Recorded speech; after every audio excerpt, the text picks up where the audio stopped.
welcome to Strength-Based Marketing. I'm Pat Dewar. My guest today has a list of clients that have been on his podcast and his magazine that is the who's who of everyone I've ever studied. I mean, whether it's Tom Hopkins or Tom Ziglar or Jack Canfield or Laura Langmeyer or, oh my gosh, I mean, talk about somebody who has really collected what I call are 9-pound pearls from the very brightest speakers in the world. The people that these 9-pound pearls that they purchased. When I look at Tom or Jack Canfield or Laura Langmeyer, they purchased wisdom, and they paid an astronomical fee for it, more than you or I'd ever want to. And then they roll these 9-pound pearls out on their audience, and those that are implementers pick that up, swallow it, and life changes. Yeah. I am so incredibly grateful to have Brian K. Wright here on the show. Brian, thanks so much for being here. Thank you, Patrick. It's an honor to be here. I want to know, how did you create what you're doing right now? I mean, the magazine, the podcast, the interviews, the books, the ghostwriting, all of that. What's your story? Wow, that's a great question. It's a big question. When I interview people on my show, one of the first things I ask is, did you envision way back when that you would be where you are now? And most people would say no, they didn't. Or they would say, I had an idea, but I didn't know what it would look like. And with technology advancing so rapidly now, you can't really have an exact vision for that, but you have a general idea. When we're all kids, we think about what we want to be when we grow up. And I went through this phase where I thought I wanted to be a writer. Well, it turns out that I am. I went through a phase where I thought I wanted to be a teacher. Well, I've done that. So I've been lucky that I've been able to do a lot of the things that I dreamed of being when I grew up. In fact, I would write short stories based on episodes of TV shows that I loved and admired, like Lost in Space, like Underdog, the cartoon. I would write episodes within those universes and just have fun. In fact, when I was in high school, I started trying to write a novel, but I wrote myself into a corner that I couldn't get out of, and so I gave up on it. And as I progressed through college, I realized that nonfiction was the world I wanted to live in and not fiction. I took a creative writing class, and we had to write short stories, and they really couldn't be very much longer than 15 or 20 pages. Well, my ideas were always way too big for a short story, because the critique I'd always get was, this ended really abruptly. And I would say, I know, because my idea is much bigger than this. I mean, one of the stories I wrote was about the hypothetical scenario where someone stowed away on Noah's Ark. What would that look like? It was a fun scenario to imagine, but as you can probably imagine, that's not a short story. That's a much bigger idea. So as I moved through my adult life, and I loved radio too. I competed in radio news announcing as a speech contest event in high school, did really well with that. I knew that might be something in my future as well. And lo and behold, here I am. In 2012, in January of that year, I had my first episode of Success Profiles Radio, which is my show, and episode number 400 will be coming up at the end of November. So I've gotten to interview a lot of really, really amazing people, some of whom you have already talked about. I mean, this year alone, I've interviewed Stedman Graham, Mark Victor Hansen. I'm interviewing Randy Gage very soon. Simon Lovell is going to be on my show today, the day that we're taping this. So I'm really, really fired up and excited about that. And it's the springboard for everything I do. I realized after a couple of years of starting the show that I had so much content that I wasn't repurposing. I thought, what a crime this is to have so much content and not be doing anything else with it except publishing it as a radio show. So I decided to buy the domain for successprofilesmagazine.com. I didn't do anything with it right away. In fact, when I was renewing it for the 3rd year, I realized, oh, Brian, you're paying for something and you haven't done anything with this yet. That convicted me. So I decided I have to do this. I must. It wasn't I should anymore. It was I must do this. I had interviewed Kevin Harrington 6 months prior to that. And so I reached out to him and said, Kevin, and thank you once again for being on my show 6 months ago. And I'm doing this new thing, Success Profiles Magazine. I would like to curate part of our interview as the feature article. I don't need your time. This is the key. If you want to work with really high-level people, make it super easy for them to say yes. Don't make them jump through your hoops because they will not do it. They don't have time, especially if they don't know you very well. I said, all I need is a great photo for the cover and I'll take care of the rest. And 90 minutes later, he emailed me back and said, I'm in, let's do this. And in fact, I printed some copies of that because I knew he was speaking at my friend Brandon Adams' event, who, by the way, is on the cover of this month's issue, October 2020. And that issue just came out today. So I was going to Brandon's event in Los Angeles. Kevin was going to be the keynote speaker. And so I got it done. I took my copies with me. I saw him in the hallway before the event started. We recognized each other. We had not met each other yet in person. We recognized each other, hugged it out. And I said, I have a surprise for you. He said, what's that? I showed him the cover. He goes, oh, I love the cover. I said, I know you do. And he said, is this something that is a digital subscription, but you just print out copies occasionally like this for occasions like this? I said, that's exactly what it is. He said, well, part of my presentation is about digital marketing. Is it okay if I hold up this magazine while I'm talking? Sure. I mean, a nanosecond later, I thought, yeah, sure, that'd be great. I said, of course. And he spoke on the floor. The stage was behind him. He chose to speak on the floor in front of the stage to be closer to us, which I really admired. But he walked up to me after his introduction, shook my hand and said, thank you, Brian. I said, you're welcome, Kevin. And the photographer was intuitive enough to snap that moment. 2 weeks later, I found out that picture had been taken, and that is now the cover photo for my Facebook profile. And that is still one of my favorite professional pictures, was Kevin Harrington shaking my hand just before he spoke on stage. Nice. So yeah, that was really nice. And issue number 35 is out now with Brandon T. Adams. And he talked about how he created his TV show and how he uses that to accentuate and build his brand. He's got a book around his brand. So it's really smart to synergize everything you're doing around a brand. Success Profiles Magazine, Success Profiles Radio.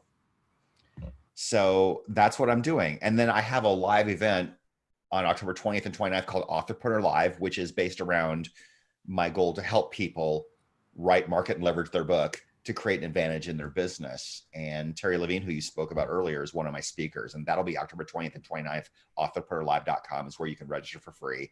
And so if you've ever had an inkling of writing a book, or you have a book already and you just haven't sold very many, and you want ideas about how you can sell the book that you have sitting in storage, let's go. Authorpreneurlive.com, register, it's free, 2 days, awesome. 28th and 29th of October, 2020. That's beautiful. I have to admit, my first book is Strength-Based Marketing. Yeah. Website, strengthbasedmarketing.com. Yep. It's being finished. It's still under construction as of today. But yes, it's nearly there. And so I love what you're doing, and in that everything sews together. Strength-based marketing podcast. Yeah. And so, yeah, a lot of fun. Very cool. I'm just curious, you've been telling us a lot of the stuff that you're involved in. Mm-hmm. And I'm wondering, who's your ideal client to be a part of what you're doing, and what kind of, I want to say, results could somebody expect, or can someone, maybe you got some case studies on some things that people do, because as we all know, very few people actually take information, add implementation to create the transformation. But those that do implement, take action, makes all the difference. I work with entrepreneurs. I work with established entrepreneurs who want to get their brand out there. They know what their message is already, for the most part. Now, when I work with a book writing client, they may need some help massaging what they want the book to look like. And that's what I'm here for. I do book writing coaching, and I also ghostwrite the book for them. But I work with entrepreneurs who have a pretty good idea of what they're doing. They're established, and they just want to get their message out there even further. Now, as an extension of Success Profiles Magazine, the monthly edition, I do special edition 8-page versions for my paying clients. And the difference being that I do a full-length feature article just like I do for the monthly magazine, but it's just about you, hypothetically you. You are on the cover, the feature article is about you, the magazine on the back cover advertises the magazine, and there's an image of your cover plus 3 celebrities that I've interviewed. So there's that branding by association component to it. No other articles, no other noise, no other competition. It's portable, it's easy. Think about this. When you go to a networking event and you have a meaningful conversation with someone, they like you, they say, Patrick, I love what you're doing. Do you have a card? I have a magazine. Whoa, what? No one does this. No one does this. That's how you stand out. Some people give their book away, but it costs, $3, $4, $5 to print out a book. One of these little magazines doesn't cost quite that much. And it's the in-between step. And it's a way for people to take you home and read more about you. People use these to give away at networking events, home shows, trade shows. If you got a sponsorship table at an event, you can give it to someone you've already talked to. You can send it to media planners or media people to get interviewed on the radio. In fact, I had a client who was doing a live event last year, and about 3 weeks before the event, he sent his magazine to a radio station. They were so impressed that they put everything aside and said, come into the studio and we'll interview you tomorrow, live in studio. People have also sent these to event planners to get on stage, virtual or live in person. People have used this as a free giveaway on their website. People have included this in their media kit. So there's a lot of ways that you can use and leverage this. And I help people get their brands out there. Some people choose to do it by being on my show. Some people choose to do it by, being a magazine client. Some people choose to write a book and hire me to help them with that. So that's how I help people get themselves out in the world. Yeah, I actually heard about your magazine about a year ago from Carl Bryant's event. Yeah. He had his event down south, as in south of our border, on some sort of Caribbean type thing. Yeah. And I thought, brilliant. Oh my gosh, I love what you're doing. And so, when people utilize these, it's all about that psychic kind of impact. Yeah. Why does somebody get a book? Why does somebody do a TV show? Why does somebody do anything? It's to essentially, am I reading you right? Create an image of you in the best light possible, as a kind of, well, you must be an expert in that field if you have that magazine, if you have that book, if you have that TV show. Yeah. And these are all legacy items too. They live on after you. People don't throw away a magazine like that. I mean, it's probably autographed by the person. Book, it's kind of funny. Books, people don't usually go and read 160-page book, but they probably would read an 11-page article, right? That's beautiful. Absolutely. And you get to craft the message the way you want it. I always ask people during our strategy session, what do you want the end game to be? Is it to get hired to speak on stage? Is it to get people in your coaching program? Is it to get people to attend your event? Is it to get people on your list? And they say, well, all of it. Okay, well, what do you want this to be? I mean, Rich Dad Poor Dad by Robert Kiyosaki had one goal, and that was to get people to buy his cash flow game. And if you read that book, he gives tons of value, but it's really obvious that that's what he wants you to do when the book is done. T. Harv Eker, Secrets of the Millionaire Mind, gives tons and tons and tons of value, but his goal is to get you to come to his free 3-day Millionaire Mind Intensive, which he runs for free. His organization runs for free all over the country, all over the world. And then they upsell you when they get you there. But that's the end game. And so I ask people, what is your end game? What do you want people to do when they're done reading your book? Gosh, I've never thought of that. Well, no, that's why you're hiring me. So let's figure this out. And then we gear the interview in the direction of that thing that you want to happen at the end. It's the smart way to do it, because otherwise it feels random and we're winging it. No. We're not winging this. This is your marketing message. It has to be calculated, which might sound like a cold word, but it has to be planned. There has to be a direction. You need to lead the horse to the water. Whether they drink or not is completely up to them. All you can do is lead them, show them where they can drink. And if your offer is enticing enough, they just might sample you and buy from you. Little pink spoons. But a friend of mine talks about the little pink spoons from Baskin Robbins and the one thing I really encourage you folks to get out of this, because if you're an entrepreneur, if you're a business owner, you're trying to grow. I mean, notice what he said is really laser it down to a single thing. Have your marketing do one thing, not 6. Right. One click, not 12. Don't give them a lot of options. It's, if I resonate with you, click there. And I think brilliant. And then you make sure that the message to the marketplace is consistent. I think what you're doing is amazing. And so Brian, I'm real curious. What's next for you? what's coming? Yeah. Will you share any of that with us? And folks, I hope you really listen to, what's the plan that he's laying out, because Yeah. how many of us could benefit from just hearing some future thinking, like Yeah. you said, dreaming. So Yeah. what's next? Well, I have a live event coming up on October 20th and 29th called Authorpreneur Live. So you can go to authorpreneurlive.com and read all about it, and you can register for free. It's an event helping people who want to write, market, and leverage their book to create greater advantage in their business. And I have 12 guest speakers lined up. Each session is an hour, so it's over the course of 2 days from noon to 6 p.m. Eastern on the 28th and 29th of October. Examples of people who are speaking are Scott Aaron, who's going to help us learn how to use LinkedIn to generate leads and sales.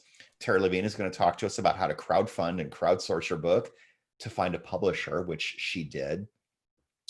Lonnie Robinson is going to talk about the ultimate book funnel. Tyler Widener is going to talk about creating a best-selling book launch, how to get to #1 on Amazon or potentially the Wall Street Journal or USA Today. 12 speakers, and they're all going to be amazing. Linda Hollander is going to talk about how to get sponsors for anything you want to do in your business, even if you are a beginner. Tom Ladegaard is going to talk about protecting your intellectual property. You better be protecting what you're doing. So it'll be great. Authorpreneurlive.com. You can register for free and attend the sessions live for free. Or if you do want to make a small investment of $97, you can get the recordings, and you can read it all on the site. And there's a coupon code if you want $50 off for your listeners, APL50. That's Authorpreneur Live, APL50. And so if you are ordering the recordings, just use that coupon code and it'll be 47 instead of 97 until the day before the event. Nice. Yeah. I will tell you that I've seen a lot of people beginning to move in this direction. And what's really good is when you see somebody actually stay on schedule, not allow it to be kind of and I would imagine, and maybe I don't think this would be your intention at all, but it's not about a pitch fest. I watched Terry Levine recently do one that I was blown away by, because she literally said, "You like what I'm saying? Great. Come join my Facebook group."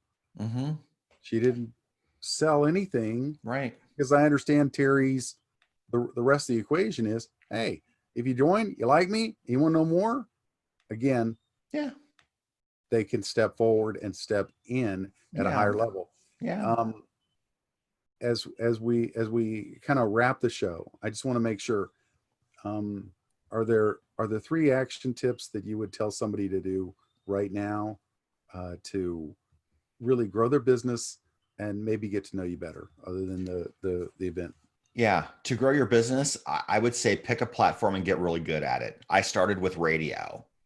You're doing a TV, digital, podcast, YouTube video, live stream. That's great. And be consistent about it.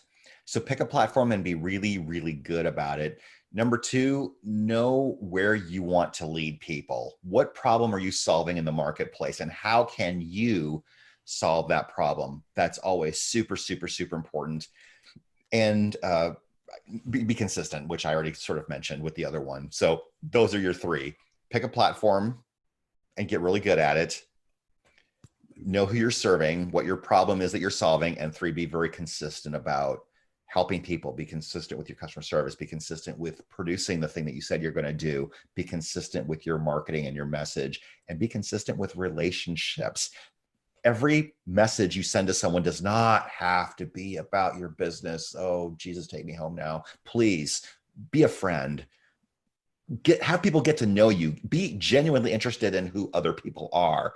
Because when I get messages on LinkedIn, and I welcomed your message, because I'm like, okay, great. New person. We're connected. We haven't talked yet. That's fine. And you were great. I had a guy, we've all experienced this, where people will spam their message. And I had a guy one time who said, I help podcasts get to the top 50, and we help people with their brands. And I said, you probably didn't notice the fact that I have had a top ranked podcast since January 2012, right? Oh yeah. Okay. Yeah. I didn't do my due diligence, and I noticed that you've got a lot going on, and then he tried to pivot me to something else. And I'm like, I'm good. You know, It's a, you just pay attention all to I can say is, I go, if you're watching this, I hope you just caught that one.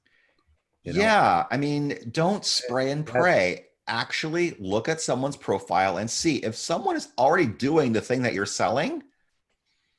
Pitching them is probably not the right strategy. Maybe collaboration is the right thing to do. Get to know people. Get to know people, and because what you are offering may not be everyone's cup of tea, and vice versa. It's okay. And it's also okay not to expect a trade. You know, you buy my thing and I'll buy yours. Well, maybe the thing that you're offering isn't what I need. And it's okay. We serve different audiences potentially. So know who you're talking to before you message them, and don't just spray and pray. It's gross. You're great. I Terry uses the same term, and it's like, it cracks me up. But yes, absolutely, folks. I hope that you will connect. And do you want people to go to just the free thing, the event, and is the best way to start with you? They can go to authorpreneurlive.com and register for the event for free. If they want to have a private conversation with me about something they're thinking about doing, whether it's writing a book, whether it's doing a magazine feature, whether it's something relating to get their business out in the world, you can schedule a call on my calendar, callwithbrian.com. That's BRIAN, callwithbrian.com, and pick a space, and we can talk for 20, 30 minutes and get to know each other and see if there's a fit. I love it. If there is, that's great. If not, we part as friends. Still love you. Beautiful. Thank you. And thank you for doing this show today. You're welcome. Folks, Pat Dewar, Strength-Based Marketing, always trying to help you get an idea, a tool, some new information to help you grow your business, because I'm a firm believer that information with implementation creates the transformation and the profit that you want in your business. Thanks again, Brian, and we will see you guys next time. Thanks again. Bye. Thank you.